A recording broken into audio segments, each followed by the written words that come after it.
Good evening, all you spring chickens and March hares. This is indeed the Oddball Show. My name is Prof. I represent the permeating scent of Boston hip-hop that is JP Line Productions, and I will be your deacon tonight here in the Oddball Cathedral.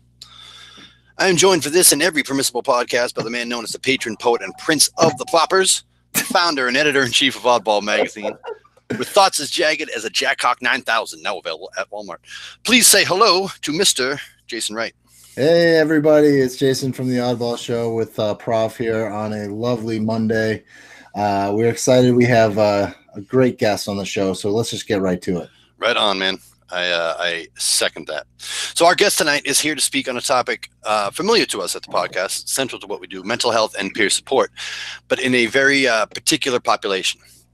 As a flight paramedic, his daily work is intense, rewarding, and exhausting for both body and spirit in the already high-stress medical profession. That experience informs his work as a public speaker, specifically advocating for support among his fellow clinicians with Fit for Duty, which asks a question too often overlooked: who helps the helpers? Who cares for, specifically with regards to mental health, those who care for and rescue us? A hero from on high and a voice from within, please welcome Mr. James Boomhower. Welcome, James. Thank you guys so much for having me. That intro was awesome. I'm totally taking that from you. That was great. Well, right on, man. It is yours to keep. It is all about you. Thanks for joining us. We really appreciate you taking the time. What did you call me? The what was it? The Prince of Patron Poet and Prince of the Poppers. Prince of the Poppers. Okay, thank you. You give James a hero's welcome, and I'm the Prince of the Poppers. Appreciate it. That's exactly right. At least you're elevated among the rest of us poppers. Prof, I'm gonna write you. I'm going to write you an I'm going to write you a bad review, man.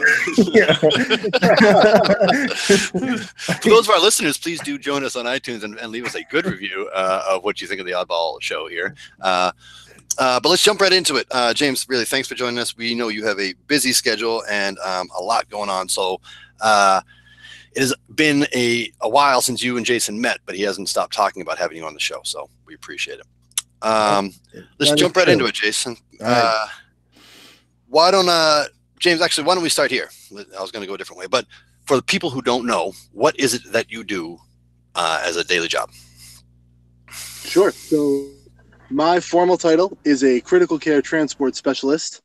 I am a paramedic with Boston Medflight, which is a aeromedical ground and fixed wing critical care transport company. So we take the sickest of the sick, either from bad on-scene events, think highway crashes, things of that nature, or sick patients from one hospital to another. And our job is to keep patients that are already tremendously ill stable, if not improved, as we get them to higher levels of care. That has got to be, we'll get into this in just a second, but that's got to be a pretty high stress and intense field to choose within the medical profession. Is that accurate?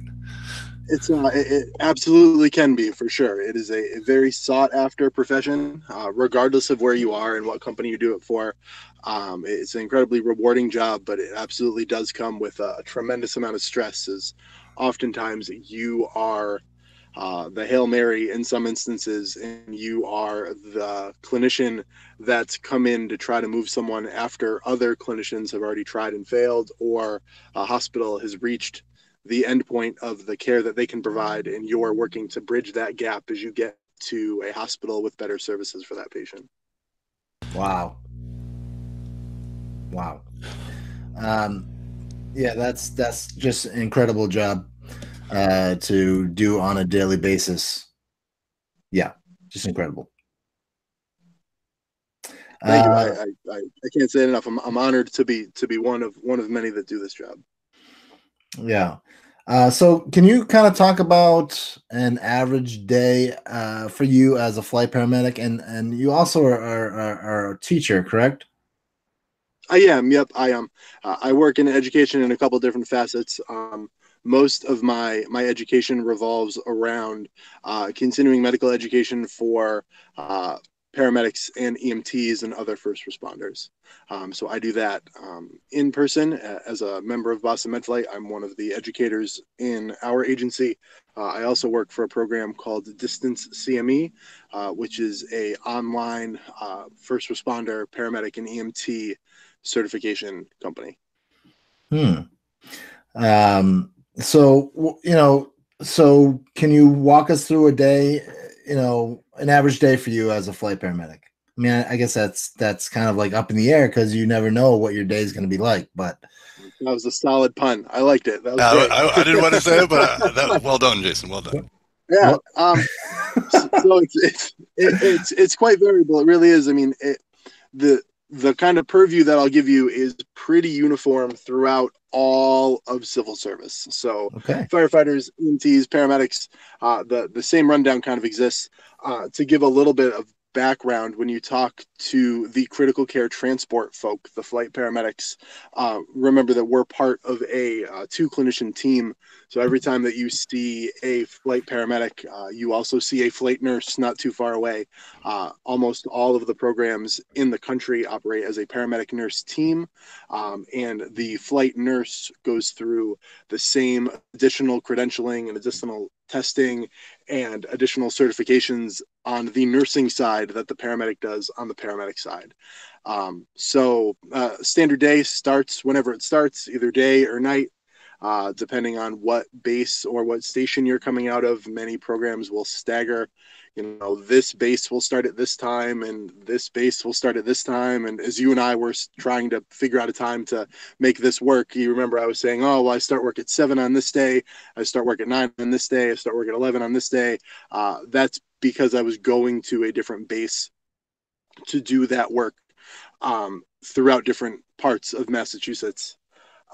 So when you come in, you're often given a set of predetermined assignments for the day, which is just keeping the living areas and living quarters that you're in for the length of your shift clean, tidy, put together.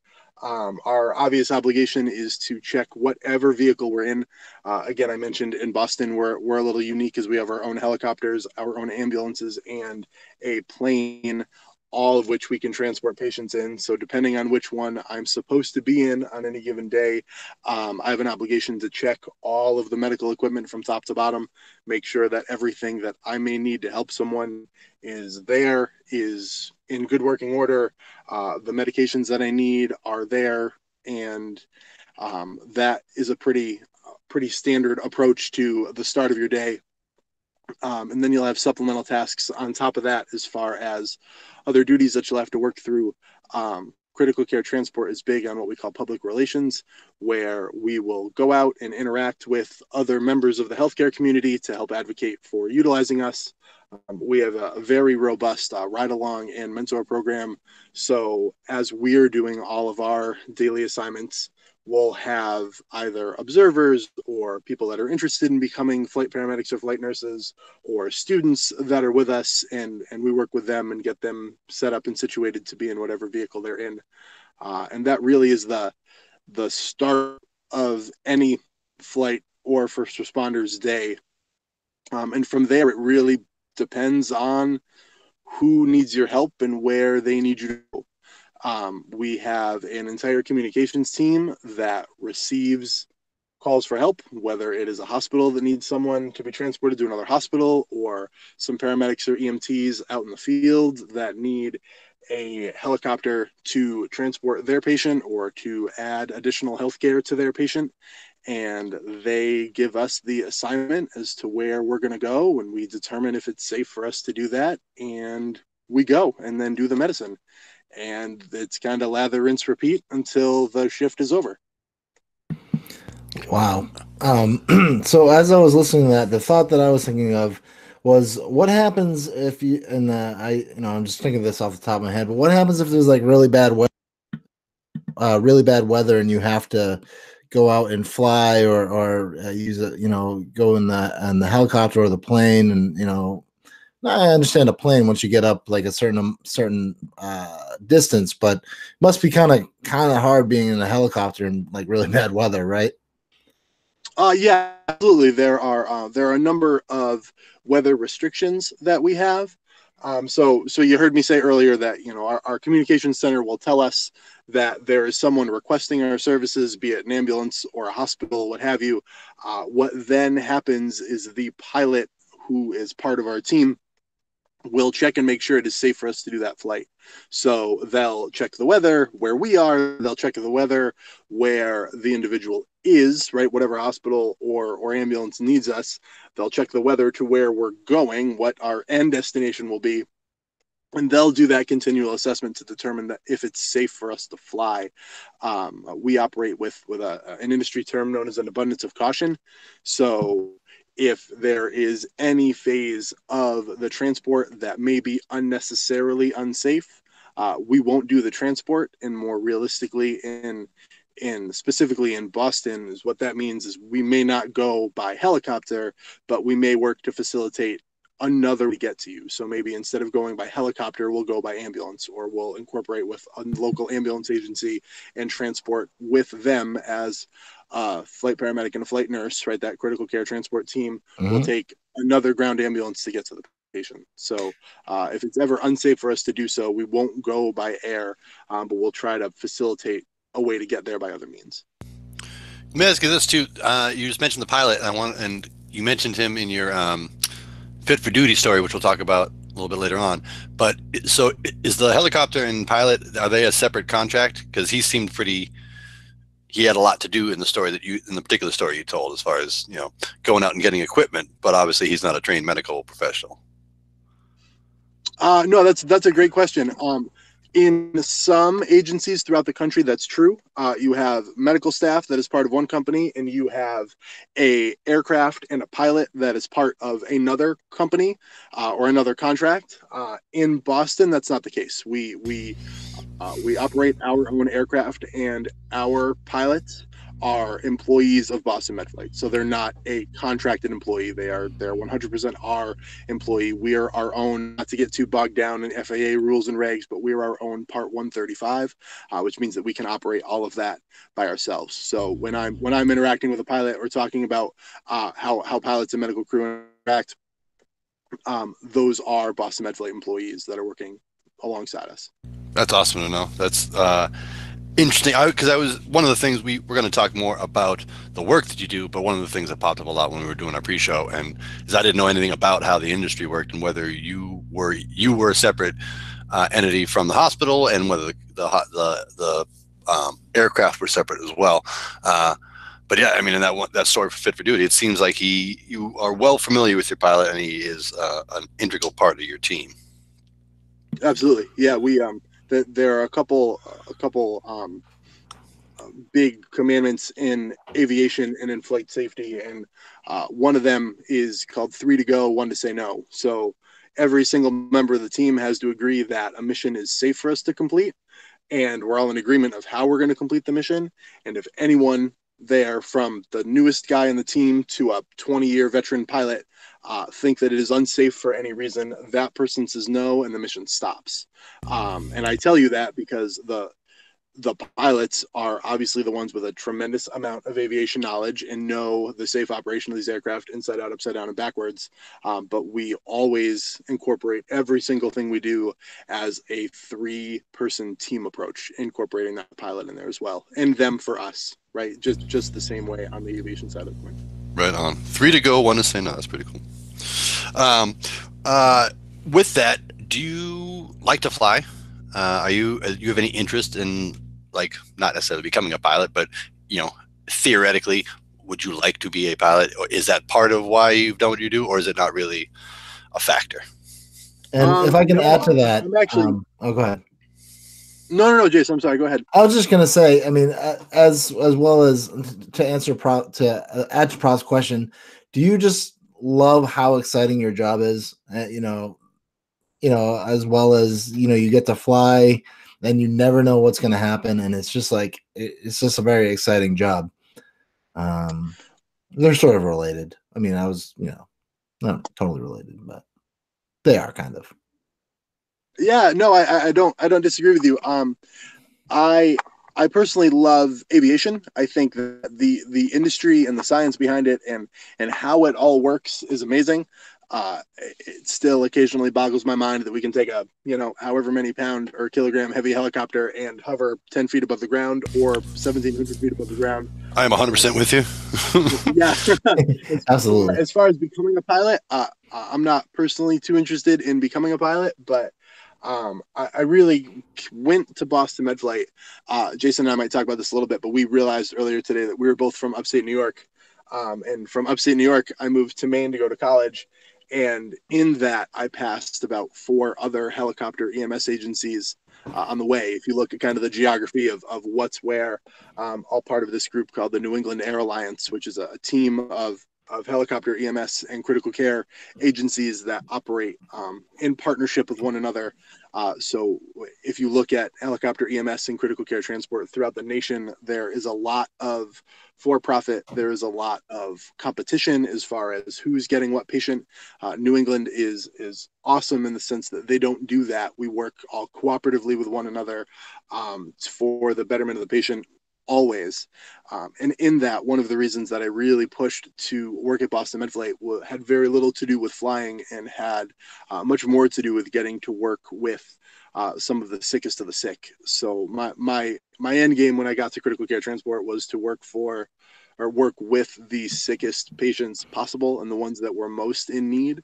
The fact that I get to fly around in a helicopter all day with some amazing people that I work with is just an awesome bonus. Oh yeah. By the way, James, you know how we were talking, my Uncle Pat and Aunt Barbara from Clifton Park, because I texted my cousin Jeff who told me that everyone's from Clifton Park. So because you said you were from Clifton Park, so and I was born in Troy, so that's where we were talking about earlier. So I had to look that up.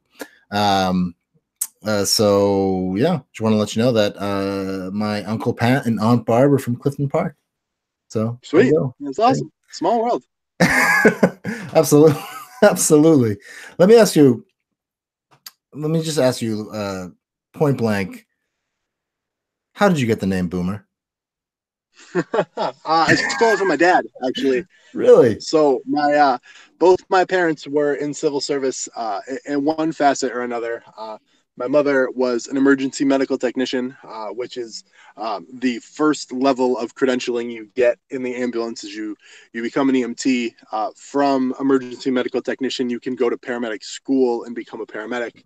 There are a couple in between layers in there, but those are the 2 bookends, either an emergency medical technician or a paramedic. And that's all entry level stuff for what you guys consider the everyday paramedic, right? And I don't say that to take anything away from them. Their job is unique in a million different ways, and we all did it for a number of years before we got into helicopter EMS.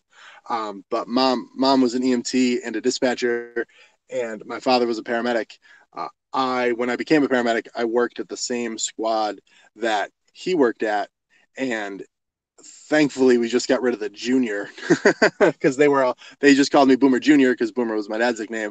And when I moved away from home, Boomer stuck and the junior didn't. So yeah, it's I think it's just got a lot to do with the fact the last name is Boomhower and it's easier to say Boomer and it stuck. I love it. And it's an awesome nickname. Dig that nickname.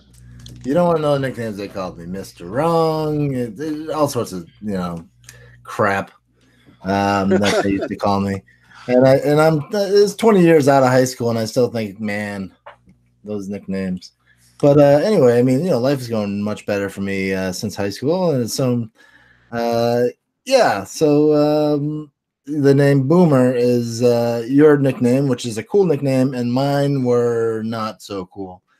But hey, you're a flight paramedic, and that's incredible. So let me ask you another question. What is it like to save a life? That is the 2 questions, like the 2 biggest date questions you get, right? You're meeting somebody for the first time and they're like, oh, what do you do? And you tell them about it. It's always, what's the craziest thing you've seen? And you and I'll talk about that kind of on the mental health front. And then what's it like to save a life? I don't, I'm going to totally deflate everybody's sales here. I'm very fortunate to be trained by some amazing trainers and to be given phenomenal equipment to do what I do. And I tell people that when you look at what actually saves someone's life, like what prevents someone from not breathing and their heart not beating anymore, it's the simplest stuff that you took in those introductory level classes that do it. Um, I am just very fortunate to be in the right place at the right time. Whenever I'm interacting with a patient or working on a patient, I am doing the absolute best I can for that person at every moment. And if that outcome is well, then awesome. If that outcome isn't, then that's unfortunate. But I try not to think too much about I saved a life or I didn't save a life. I follow my training and I rely on a lot of the resources that I have, and I do the medicine that I'm taught to do, and I hope that that does well for my patient. That kind of thinking, I imagine, has to be helpful in both a positive and a negative way. You know, that not a layer of removal, but that like you are an instrument, a very highly trained, very smart instrument, so that if it's not possible to save somebody's life, it's not possible to get to point B, as you mentioned in your talk. I don't know if it helps your. We'll talk more about mental health in a minute, but I don't know if it helps your thinking to say I did what I could. I did everything that I was able to do with my training and my skills and my equipment, and it is not my fault. I don't know if that's the right, the most pertinent word, but do you know what I'm saying? That is it helpful in both ways? Both as like I can't be more than I am, and I'm not less than I am either. Yeah, I think you hit the nail on the head. I'm kind of a masochist in the sense that I'm almost the reverse is true, right? I'm the first one to say, if only I'd done this, then maybe that person would still be alive. But I'm the last one to say that I saved somebody's life, if that makes any sense. And I have a very, very good friend of mine who does this very same job on the West Coast.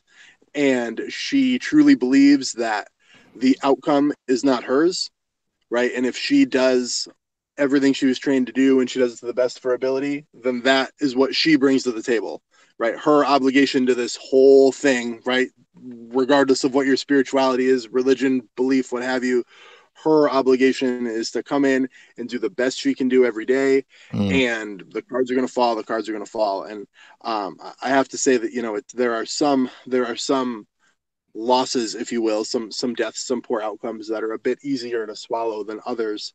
But I have to agree with you. I think there's kind of a trade-off there. I just don't personally in my career now. I've been in emergency medicine in the pre-hospital arena for about 15 years now, and I just don't believe that I've had that much of an impact, right? Like I very much subscribe to that similar philosophy of my job is to do everything that I can do when it's appropriate to do it and do it to the best of my abilities, and truly hope that that gives the patient the best outcome that they can have.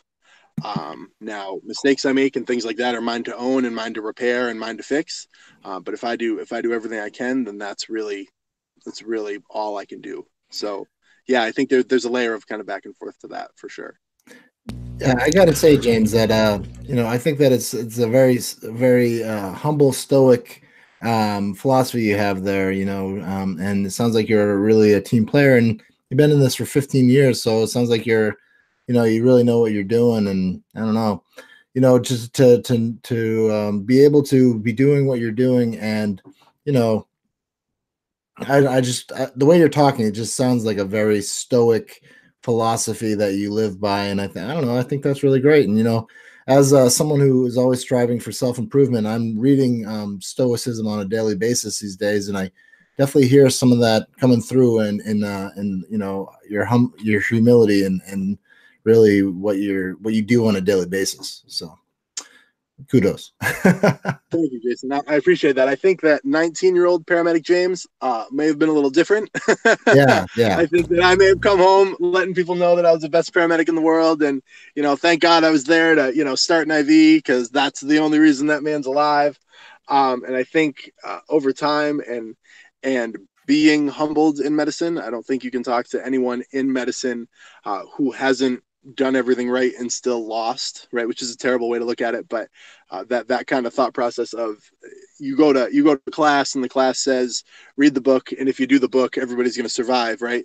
That's a terrible class to go to, but that was a thought process many moons ago.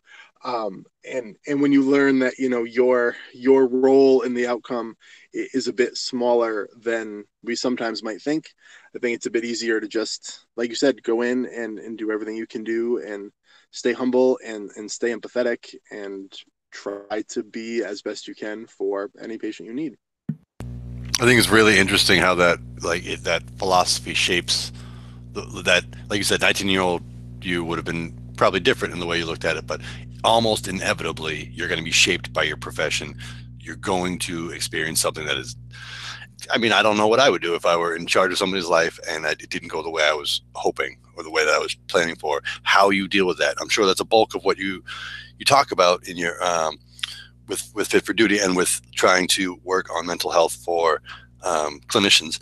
I don't know how you process that mentally and emotionally. So I think it's really interesting that the way that you think about it might be able to change the way you feel about it. That once you understand in your head that, and maybe it doesn't change for you at all throughout your whole career, but maybe once you understand in your head, like your friend in California, that you are an instrument, you are a certain thing, and you get shaped by that later in your career.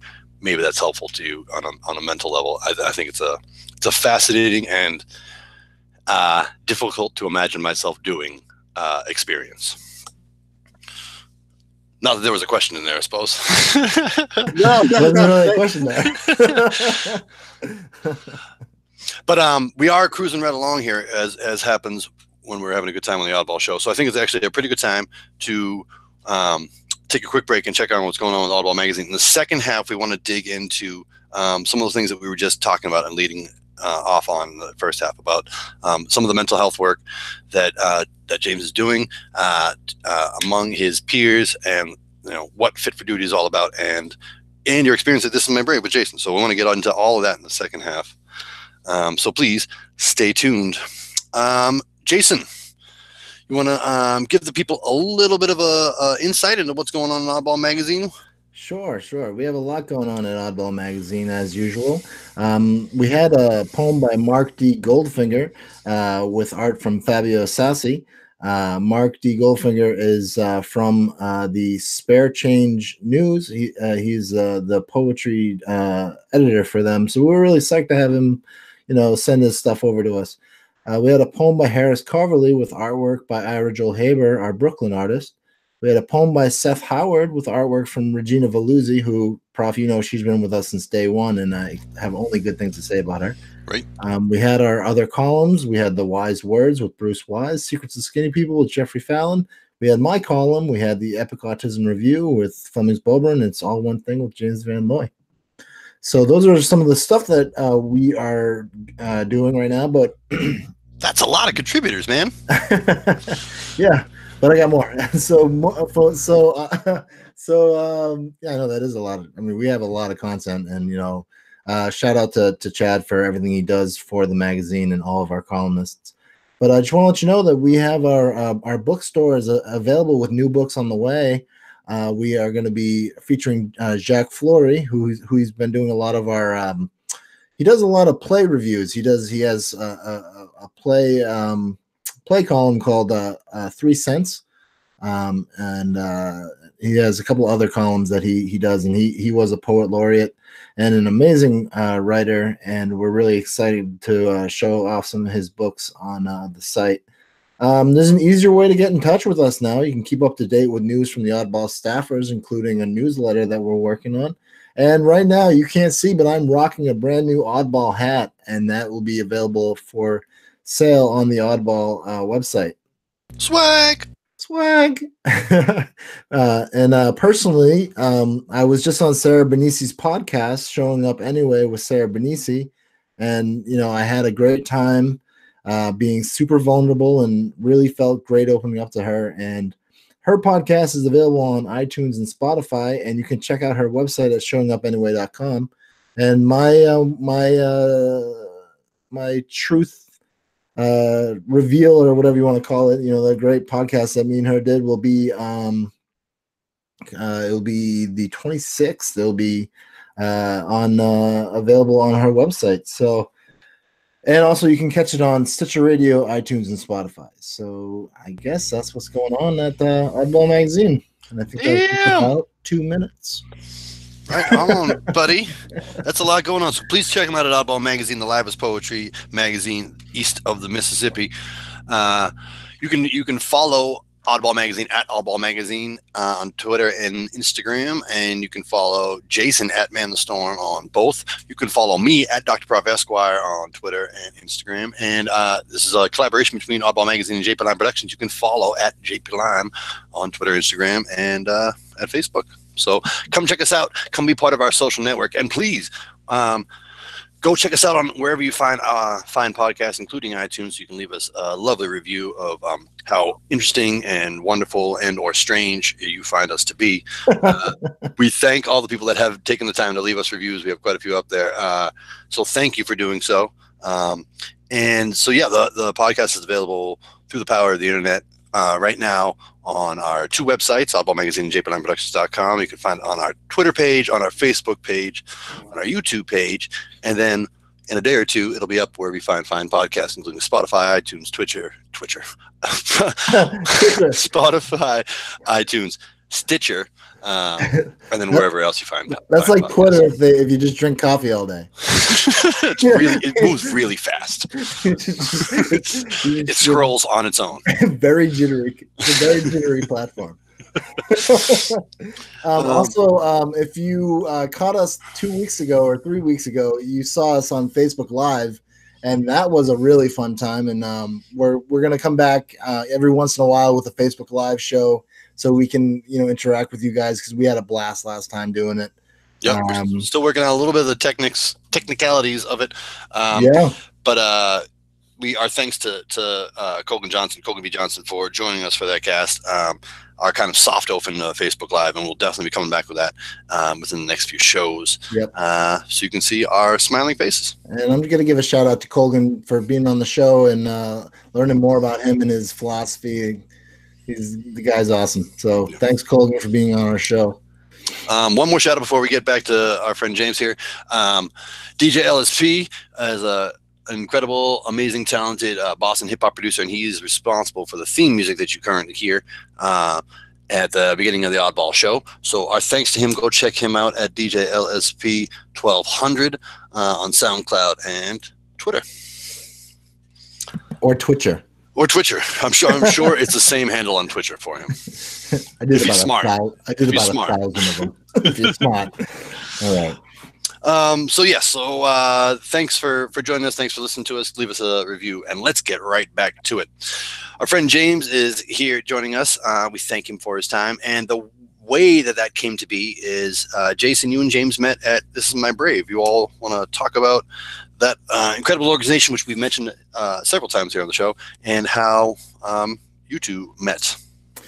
Yeah, well, so I was part of This Is My Brave. It was a show that I was part of earlier on in 2018. May 21st was the show date, and it was great. I was part of this documentary, and it was really great to be able to be able to speak about mental health to people who really kind of got it, and I was asked to be back on again by Casey, who she was I met her during the first This Is My Brave, and she's a phenomenal person, and that's how I met James. James showed up to our rehearsrsal, and I was like, this guy is so cool.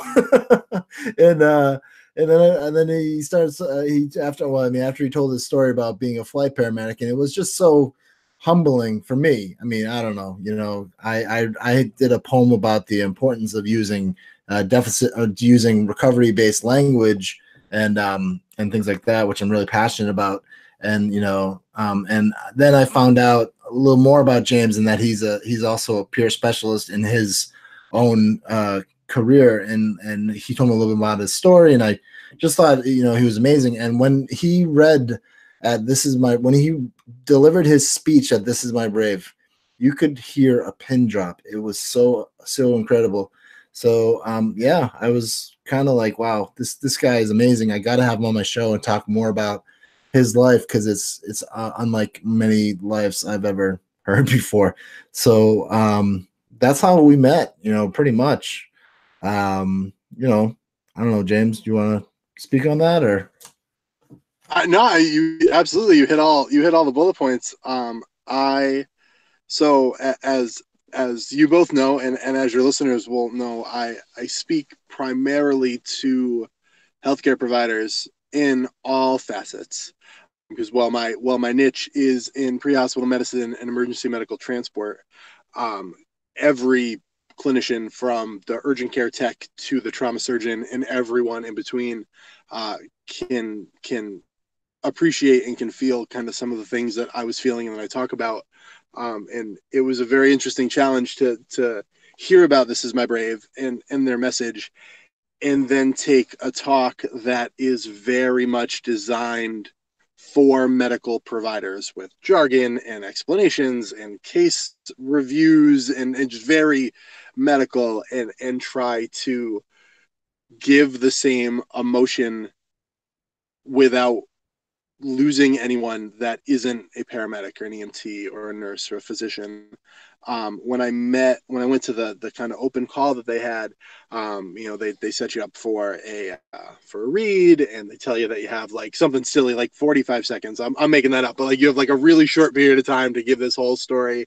And I met the two directors from This Is My Brave Boston for 2018, Jamie and Casey. And I walk into this tiny room in this little rise, like in the dead center of Boston. I give my story. I'm in tears, right, as I'm telling this story. And Casey and Jamie are also in tears. And they look at me, and Jamie goes, "So I just have one question. What?" Like, what is a flight paramedic, and why does any of that matter? And Jason and I really did do some work, like breaking down my talk of how do you explain kind of what that is and why it matters. I'm certainly not the first person to tell a story like this. There are some phenomenal speakers out there. Ashley Ludwig gives an amazing talk called "The Golden Fleece," and how, as I told you guys in the beginning, right, we are called upon to help people when they're at their max, right? We're helping other healthcare providers already exhausted all of their resources, need extra help, and we are looked upon as that savior. And not to put too fine a point on it or to be too melodramatic, but we are often looked at as a Marian, as a last resort, and to fail in that setting is really, really complicated and really emotionally devastating. And Jason was great when I was trying to take this talk, again, that's tailored to medical professionals, and make it just as powerful and just as real for everyone, because we all have friends in our lives that aren't medical professionals, right? And how can I incorporate that and try to tell my story without drowning someone in the medicine? And Jason and one of our executive producers, Casey, was phenomenal and instrumental in helping with that. And as Jason and I kept working together on that, we talked a lot about the peer stuff and kind of how we incorporate peer support in so many ways of civil service, but on the medical side of the coin, it's kind of looked down upon. There's still a lot of, there's no crying in baseball when we talk about mental health in medicine, and your ability to say, I need help and I'm not okay, or I'm burnout, or I'm stressed, or anything like that. Absolutely. As you were saying earlier, you are a peer specialist, and I'm a certified peer specialist. That I work in the mental health field. You also work in the mental health field and the clinical field, which is really cool. When you did your speech, "Who helps the helpers?" Is that like how does peer support fit into that philosophy? Who helps the helpers? That's a really good question. So it's I will in the spirit of fairness, I'll be very open that, and I know that you know this as a peer specialist, but peer support is the idea of peers helping peers is a very polarizing idea. And if you look at mental health, I say mental health like an umbrella, right? Like there's a room full of like cigar smoking psychologists sitting around somewhere. But if you look at as a, I just picture like, you know, mahogany and like all these people and like pipes and cigars. These are the rules of mental health. Now this is how we go about exactly, this. right. Yes, this is how we'll I've got fix the books of crazies. rich mahogany. Right. There's a pretty good 50-50 split of mental health clinicians that feel that peers are tremendously valuable in helping peers. And there's another half that say you wouldn't take your car to your buddy, you'd take your car to a mechanic, right? And it's this whole like you have to formalize it, and it has to be ultra clinical. And if you're not a master's carrying or doctorate having clinician, then you have no business helping someone. So I own first and foremost that this is a very polarizing idea. I think it's important to remember that in medicine, my specialty is a bridge, right?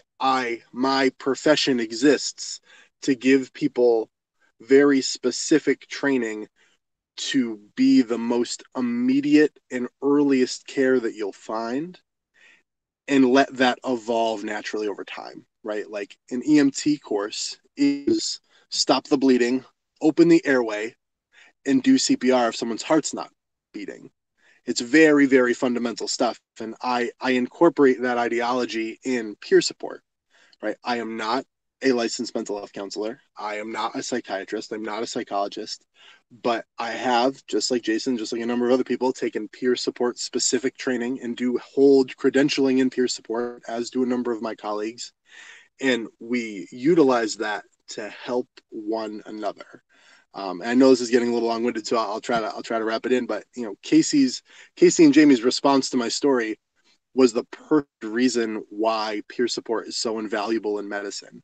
Because I told an incredibly impactful story that really affected the two people well versed in mental health that were listening to it, but they had no idea what I was actually talking about.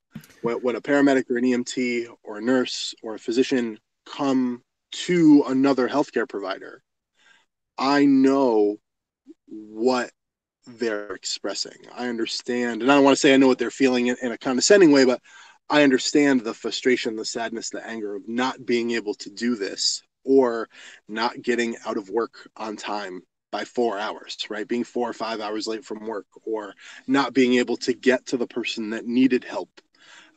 So I think that having that layer of peer specialty on top of an intimate understanding of the job is a perfect combination to help keep our healthcare providers safe and to work as a bridge, right? Some people may only need peer support. Some people may need peer support to see more professional help and know that they have a colleague or a supporter in the background that's cheering them on, right? We're not calling you crazy behind your back. We're not making fun of you.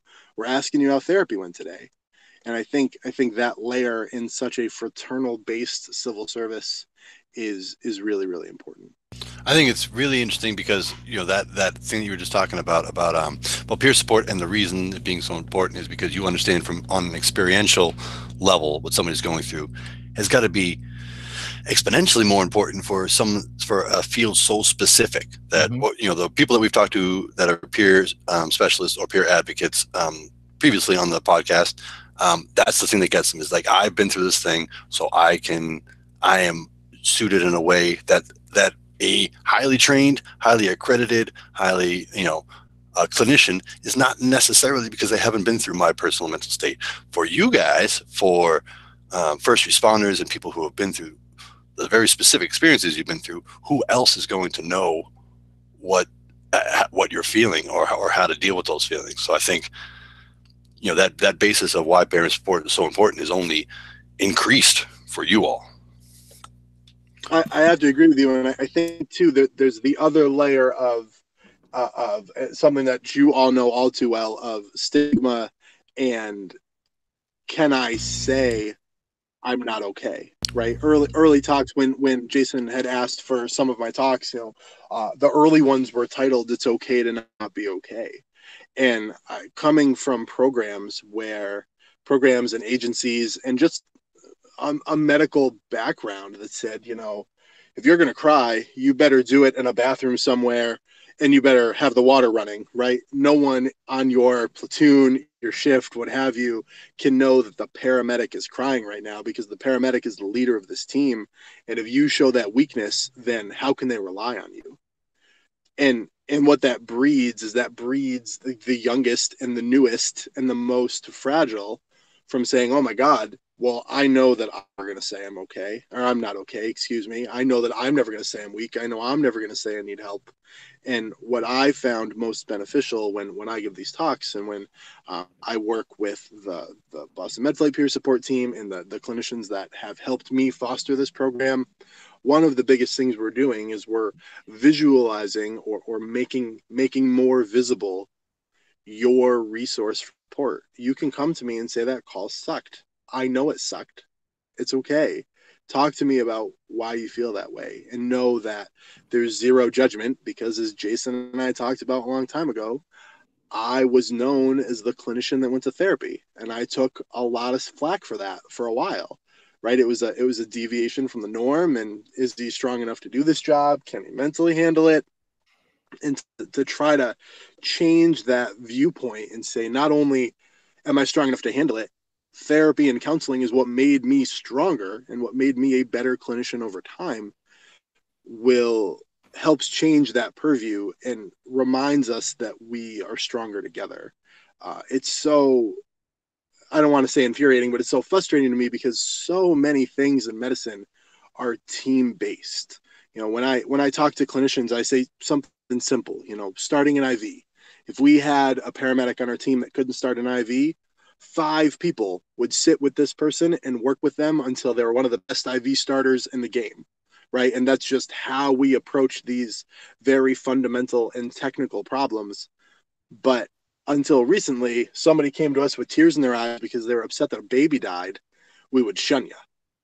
And it always boggled my mind how we were so willing to help in one facet and so unwilling to help in another. Yeah, I think that's really that struck me from your talk, and it was just a straightforward line. I want you to treat your own mental health the same way you treat the physical health of your patients. That I could totally see. You're among very confident, well trained, well versed people that it's got to be antithetical to what they do to sometimes to make themselves so vulnerable. So it seems very natural to me that you would have this stigma, but it's got to be so dangerous and such a big obstacle because, at the same time that you're like, that it's a pervasive thought, you all know what that can do from a health perspective. So I think it's such a interesting polarity that you're fighting against this instinct, but you mentally know, like, I need help. Like, if this was somebody else, if this were a patient, I would totally advise help. But I'm hard pressed to ask for it for myself. Exactly. And when I talk to people that are struggling, I often will throw that line out of like, okay, if this was your patient, what would you tell them to do? Yep. Well, they'd have to go talk to somebody. Okay. So what makes you different? Like, so why can't we incorporate this as well? But as I talked about in my talk, there's this undercurrent that to be a good helper, you have to be greater than, right? And I it's so hard to say that and not come off as condescending because I genuinely don't mean it to. But look at how we romanticize helpers in fiction and in literature and in movies. That person is the person who's walking on broken legs and the person who's carrying people after he's been shot, or any of these really overt characteristics of heroism. That is very much inbred in civil service in all forms, right? Police, fire, EMS, critical care transport, what have you. Right. That you have to be better than, and to your point, bringing that vulnerability out feels to some like you're leveling that playing field, and it can be challenging for some people to make that leap, which is why, again, I advocate for for peer support, because you're still interacting within that group, and you're still keeping that very close to the chest, because you're keeping it within this other purview of family that you have and brothers and sisters in the profession that you have that can help you navigate the day and help you navigate whatever else you need. James, there's so much that while you were talking that I had going through my mind. There's one thing I can remember from a podcast that you were talking about, and I have a couple questions in my head, but here's one. My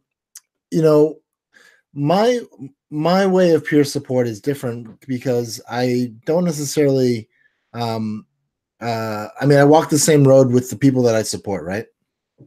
And that's how I do my peer support, and I show them that you can live a good life with having mental health stuff, and I also am inside of a system where I can help change it from the outside. Now, that is something that you're doing currently. But what I wanted to say was two things. One, I wanted you to kind of talk about when you were speed dating therapists, because I think that's a really cool story that you told me about. Sure. I really want to know. I want our listeners to hear that. So, but the other thing I wanted to say is when you sent out that email and you said in one of your talks, you said like the biggest, baddest badass was like, I have to take a mental health day. That caused ripples of change within your company. And it showed that the people who were green, the people who just started, were like, well, hey, if this guy who does this, for a living, and super paramedic takes a day off, that means I can too. And then I think that's kind of how things change, and that's what you would consider a change agent. When you get someone of a higher level to understand, it is like, it's a good idea to take a day off when you need it, because then people will be like, well, hey, yeah, if I need a day off, or if I need to talk about this, at least I can talk about it. But I really want you to kind of touch on what it was like speed dating the therapist, because I thought that was a really, really cool story that you told me. And that was like during the This Is My Brave, when we were just chatting, having coffee. And that's a really cool story. So if you can just like let our listeners know a little bit about that idea, please, it'd be great. Sure. So I'll give like an ounce of backstory to that real quick. Many civil servant programs and many employers overall have a process in place called an employee assistance program. And to give the 10-second purview on that, it will align you with a therapist or a counselor near your house, almost by lottery. And I don't mean to downplay it, but here's a pool of therapists and counselors, and if you want one, we'll draw one out of a hat, and you get a number of complimentary sessions to them. And it's very much billed in like a psychological first aid kind of a way. Like we're not really promoting positive change, right? We're just kind of putting a Band-Aid on what's going on and hoping we're okay, which is not a approach to counseling or therapy that I personally subscribe to. But I also found myself using it, right? Like you wait until you're at an absolute breaking point and you meet a stranger, you hope that you two click, and then you go on about your day. Like it's very just, you put so much up the chance. And I use a metaphor of a car mechanic, right? Like if you have a Volvo and you go to a Chevy dealer, they can probably change your oil and rotate your tires, right? That's pretty fundamental stuff. It'll keep your car safe, stuff that anybody who calls himself a mechanic can do. But when you get in the weeds, like you drive a Volvo and they're a Chevy dealer or a Chevy mechanic, they're not going to be able to really work or understand the workings of your car. So it genuinely helps when you're looking for therapists, counselors, what have you, to look for them when you're not in crisis. And I kind of combined them both. I said, well, I'm in crisis, right? I was certainly not in a good place when I was looking for these therapists and counselors, but I also simultaneously wanted to find a long-term resource. Like I wanted to find someone who I was going to keep for more than 5 sessions. And I used a program that I have no affiliation with whatsoever, but I'm a tremendous advocate for, called Psychology Today. They have a really expansive find a therapist or find a counselor platform. And I just started checking boxes. I'm looking for a counselor between these ages. I would like one that knows about first responders. And a whole list of people came out. I searched by who was closest to my home, and I started shooting off emails, and I saw 3 counselors simultaneously. And they knew that I was going to other counselors, and my goal outside of, fixing or working on the immediate issues at hand, I was really looking to see who was the best fit for me in a number of facets, right? Who did I most align with? Who was the easiest to get to? Because that matters, right? If the world's best therapist is 6 hours away, unless you guys are doing it by Skype, it's not going to be really practical. So it was really beneficial for me to utilize those resources and find a person that I can go to. And the beauty of that now is, outside of some maintenance meetings, and anybody who's done therapy or counseling or anything like that knows that once you're out of your crisis, quote unquote, you kind of scale back how often you go, but you try to go in some interval, once a month, once every 8 weeks, what have you. But the beauty of that, what I advocate to my team and my colleagues throughout the profession is, if I have a crisis today, I now have a person that knows me, that I can text or call or email and say, I need you now. And I'm not saying that person's showing up at midnight, right? I don't mean to imply that, but I walk in the door as soon as they can make an appointment, and it's not an intake. It's not so what was your name again? It's not, so what's a paramedic do? It's, you're already working with somebody who knows you and is there for you in that moment. And I think until you've had that, or more importantly, until you haven't had that, and you're trying to simultaneously navigate crisis and intake at the same time, it's tremendously invaluable and really plays a great role in your long-term mental health and well-being. I think that's an interesting point. And did any of those therapists find that strange, or did any of them find it like refreshing that you were doing that you were, in essence, shopping around and trying to find the best fit? I think being forthright about it was helpful. I felt like I owed it to him to be like, just so you know, I don't want this to get too serious. I'm seeing other people. Yeah. But what they did ask, and I never even thought about this, is they did ask that I don't kind of like dovetail, like going to mom and dad. Well, Joe said this, so I don't agree with your outlook on that. Right. I think they understood that it's temporary for sure. And for the most part, 2 of the 3 of them were tremendously receptive. And the third, I just didn't click with. They were lovely. They were kind. They were great. I would, refer someone to them in a heartbeat. But for me, I knew 10 minutes sitting in the chair that we just weren't going to click. And I think they felt that too, which is part of the reason why they were like, it looks like you're seeing some other people, so let me just back myself out of this. But no, they were tremendously receptive to the idea, with the understanding that the goal was a long-term support as I go. Right on. I think it's such a powerful idea, especially for something so personal and so like you were saying, to have somebody who really knows what you're going through and is not just an intake nurse or somebody who then has to go through relearning who you are. I think it's a really powerful and interesting experience. Here's what I wanted to ask you. We gotta get into closing real quick, as we zip through our show. But I wanted to ask you this. I want to make sure that we mentioned it, because it's really poignant, and you mentioned it in each of your talks, that once every 4 days, and correct me if I'm saying this incorrectly, once every 4 days, a first responder commits suicide here in the U.S. Is that true? Yes. Yep. That is census data from, I believe, 2012. And in more recent talks that I've given, that number. So we don't have new census data to show that number's increasing, but we're doing more localized, and by we, I mean other people are doing more localized research and surveys. And one came out in mid-February that showed that the numbers were astronomical. And the questions were essentially, have you thought about suicide and have you attempted suicide? And the numbers to both were tremendously high. And what I point out when I speak is what they didn't incorporate there are the people that successfully attempted suicide. Right, because you couldn't ask them. Yeah, exactly. Right, because they couldn't answer the census. Yeah. Right. So it's climbing, and it is nowhere near, where our armed services personnel are. And I certainly don't want to make it a race, but I look at two groups of people who specialize in finding a problem and fixing it. And if it was a medical problem, right, we're giving the wrong drug. If I say, hey guys, we have a whole bunch of data that says that we give the wrong drug to somebody when their heart stops, that would go away in a year, right? In 1 year, the nation would be done with that drug, and paramedics and EMTs throughout the world would know that it's a bad drug and get all squared away.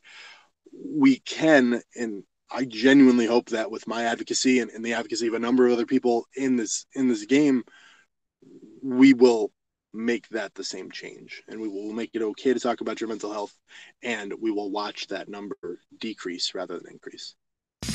So one of the things I really wanted to ask about that is, so much that is not that stat is necessarily central, but that concept it really encapsulates so much of what Fit for Duty is about. Have beyond, we've mentioned today, peer advocacy and peer support, and removing stigma. Are there other things that you see as steps towards reducing that number? Because I know that it's such a great and horrifying measuring stick. Are there other steps that you see to reducing that number?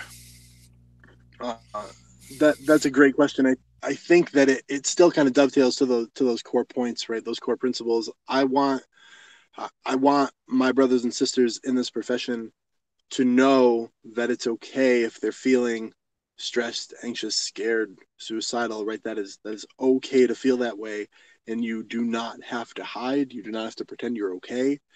There are many, many resources here to help you. And as I attack the clinician individually and say, look, I did the same thing, right? I woke up face down in a blood-covered flight suit, whiskey drunk, thinking that I was still okay. We can all do this self-assessment and make ourselves accountable for our own feelings and how we're feeling, and then work to improve that at the same time that we're fostering the incorporation of these peer support teams and mental health advocacy in your system. So you don't have to be the lone strong individual. You can be a strong individual with a team of people ready to help you and help you navigate the resources. I really think that those pillars of it's okay to feel this way, you're not alone, and here's how we are going to help you get through this is really, really important. And that those are really the big pieces. Also, I just wanted to say on the suicide prevention front, I did lose someone very dear to me only 2 years ago from suicide, and I know that it can impact families. It's very prevalent in people with PTSD and other mental health things. I just wanted to say, if you are experiencing any any loss of the will to live or anything, there is help out there. You can call the suicide hotline 1-800-273-8255, or you can reach out to someone like James or me. We're peer specialists. Mine's a little bit different because James is in the field and he works with people who are in the field, but certified peer specialists work with people who have lived experience, who are dealing with a tough time, and we kind of help them through that. But yeah, I just wanted to say, with all this, with this talk about, paramedics losing their lives over suicide and the things that they see on a regular basis, I just wanted to reiterate that there is help out there. The number is 1-800-273-8255. Yeah, James, Jason, thank you. I'm so sorry. If I can dovetail, I do want to point out that we talked earlier about show notes that I'll give. There are a number of resources for helicopter EMS personnel and 911 personnel as well, specific them. We all advocate for the crisis text line and the suicide support hotline, but there are 24-hour resources for helicopter EMS clinicians, anyone in aviation medicine, and 911 support staff as well. So I'll make sure that these guys get that contact info, so it's up there as well. So you also have the option to reach out to your colleagues and your brothers and sisters when you're in that crisis as well. Excellent. Yeah, I mean, it's incredible. And what you're doing with Fit for Duty and the fact that you, are raising awareness for, people who are in this really high, stressful, dangerous, exciting, difficult profession that they aren't alone, and that they have someone to talk to. And I know we have to close, but you were talking on one of your podcasts about how unlikely it is for someone to reach out for peer support, but if they were going through a divorce or needed someone to move their furniture to a different house or something, that people would line up. But when it comes to peer support, people usually just kind of, I don't know, they don't ask for help. And I think what you're doing is great because you're raising advocacy and awareness about that. Thank you. I really appreciate it. I'm honored to be part of a network and group like your show, like This Is My Brave, like 911 Buddy Check, Echo Fast, the Uniform Services Peer Council. The list can go on and on. We're out here and we're not far away. We're not some big super secret group, right? We're very vocal, visible, and we're here to help you. And you can do this. That's it. You can do this, and you can get through this. And you have to remember, and you've said it, I know I've heard it, This Is My Brave again and again and again, right? Suicide and self-harm is a permanent solution to a temporary problem. Let us help you through that temporary problem, and we'll work through it together. Absolutely. James Boomhower, thank you so much for being on the show. I'm so glad that I met you. It was, I hope all our listeners were like impacted by this conversation. Thank you so much. And I know you got to run because you got to go save some lives and do your thing. So thank you so much for being on the show, brother. Guys, thank you both so much. Jason, likewise, it's so nice to meet you, and an honor to be here, and I look forward to coming back and talking more again soon. You got it, James. Thank you very much, my friend. You guys have a good rest of your night, and thank you so much for the opportunity to be on the show. See you, James. Take care. Bye. Prof. Yeah, buddy. Let me do the list of 10. We've done it. Okay. We can do, okay. Well, All we right. can do list of 10 with you. That's fine. All right. I'm pretty sure we've done it before, but you won't remember your answers, so it doesn't matter. So that was a great conversation with James. Oh my God, yeah. Please, all of our listeners, please go and check out the pertinent links that we'll have up on both the websites.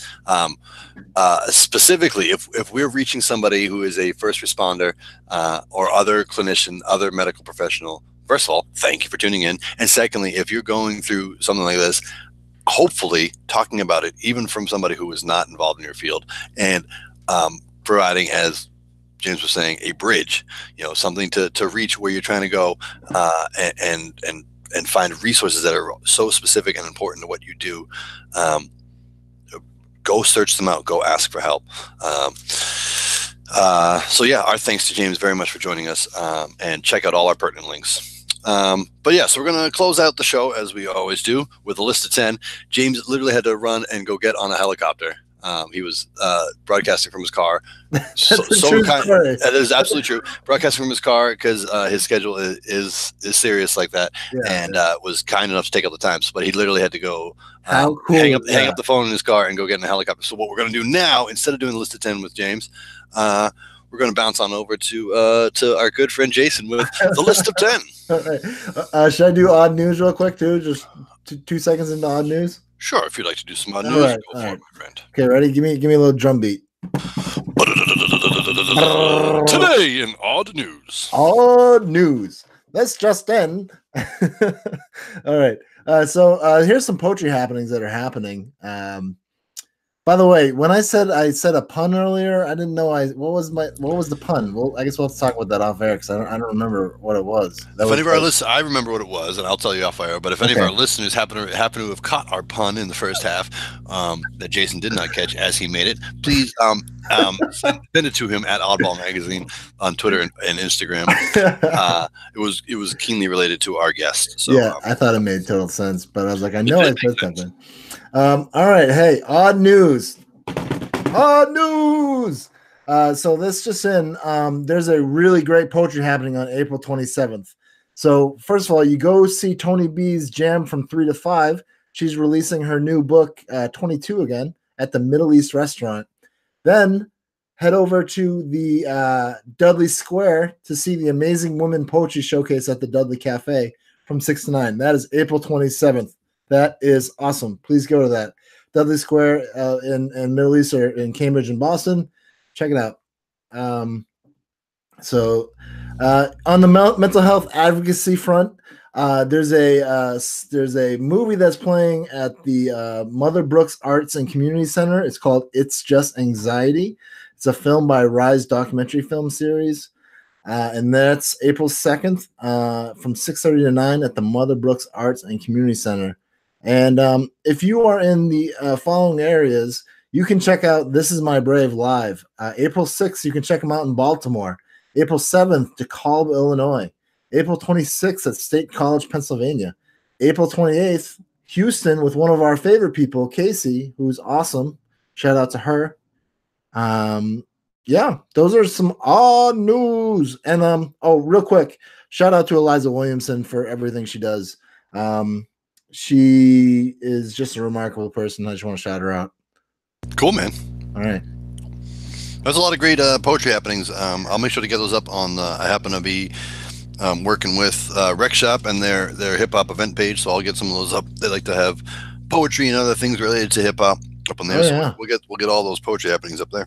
We'll get a van together. And me and you with the Oddball show van. We'll head up to Dudley Square in Middle East Restaurant. We'll do a little poetry tour. We'll just like when when my friends follow fish. We'll just do we'll pack a van and we'll just go on our own poetry tour. It'll be sweet. We'll sell sandwiches for gas money. That's right, man. That's how you do it. That's what they do. That's local economy. Hey, I love fish and I love fish fans. Yeah, I love Dead fans too. That shit works. The band. The live band. Do they all dress in black? Are they all bald? Yeah. Fun little fact, that was one of the first concerts I ever saw live, Throwing Copper Tour. Hey, I like live in high school, and there were a lot of bands that were out when I was in high school that I did not like. Yeah. I liked live a lot. They were weird but accessible. What's lightning crashes? That's a great song about a baby dying, about a stillbirth. That's completely mainstream, but like no, the baby lives, right? The mother dies. Lightning crashes, an old mother cries. Yeah. Gross. It's also one of the only songs in rock and roll history to ever mention the placenta. Yeah, except for the band Placenta. They're like an industrial Hawaiian rock band. Except do they say placenta in any of their songs? Probably not. No. It's just implied. It's like, are you ready to rock? We're Placenta from Maui, Hawaii. Placenta. We are Placenta. It's gonna be tough, man. It's gonna be a tough one. You gotta really just believe in that shit. You gotta be like, what do you want to call our band name? Placenta. Well, I mean that's you're some badass metal shit. Like I'm not that badass that I can be in a band called Placenta. I'm in a band called Blind Rhino. We'll talk more about that in upcoming shows. But we've kind of gone all kinds of places here in the ending here. Do you want to bring it all back? I think we should save List of 10 for another time, and we should bring it to a close with your jagged thought. You got it. All right, so before we do, let me tell the people, thanks for joining us on the Oddball Show. Please come follow us on all the social media listed before, at JP Lime, at Dr. Prof Esquire, at Oddball Magazine, and at Man the Storm. This is a collaboration between jplimeproductions.com and Oddball Magazine, so you should come visit us at both of those, where this podcast is playing live right now, and where we will be putting up pertinent links. So there's really a lot that we're packing in tonight, a lot of resources. We're going to put up the links to James's talks, both his "This Is My Brave" and his Fit for Duty talks. So please go and watch those, and we'll be putting up obviously all the resources we mentioned there at the end, all phone numbers and such. But go and check that out. This is a good further reading episode. So thanks for joining us, and this has been the Oddball Show. Jason, why don't you take us out of here with a jagged thought? You got it. And once again, thank you, James, for being on the show. Just an incredible conversation we had. And I'm really glad that we were able to have you on the show and keep on doing what you're doing and raising awareness for peer support. Yeah, I mean, everything you're doing is really valuable and needed in your community, so keep it up. And anyone who is feeling alone, just to remind you that you're not. Okay, so we're going to close off with the poem that will be premiering on Jagged Thoughts column tomorrow. It's called Free Prose to Forget Everything. Tired. Let's try that again. Free prose to forget everything. Tired, romance the idea of igniting the fire. Batted my eyelashes at death in a suit and tie, and I saw death as he drove slowly by, and he left me, and she saved me. An angel dropped acid on my lucid sky. It burned my eyes, it signed my signs. I rode along, thought I was fine. A roll of thunder. 7 seconds later, I saw lightning. That's the way to say I lost everything. And the basket weavers wove an identity. And the Cobra Charmer gave me an identity. And the poetry slams made me a sight to see and gave me a place to be. And the ocean gave me oxygen to breathe. And God gave me eyes to see and that I can't look back no matter how hard I try to. Every Caesar has a Brutus or a Judas that they lied to. Butter and bread and insanity said this suits you fine. That pine box, that diagnosis don't define you. And I walked and embraced the road and the shoes that I slept in. I left my vacancy sign out to let the vagrants in. Soldier of asleep, medicinal victim, pillar holding up the goddamn Coliseum. Wrote my constitution on the walls of the asylums, and I wrote you letters, all 26 of them. Many poems, all alone, and you made my house a home. And thank you, beautiful. Your memory just trickled in this poem about how to forget everything. In this poem I wrote to forget everything. And that was the free prose to forget everything. That will be JT 263, I believe. Jagged Thought 263. Tomorrow it will be published on Oddball magazine. So thank you, Professor. Yes, sir. Thank you. That was dope. Thanks, man. And thank you, James, for being on the show. And we'll be back in 3 weeks with another guest. And we can't wait to be back on the show again. Peace out. We're out of here. Be excellent to each other. Be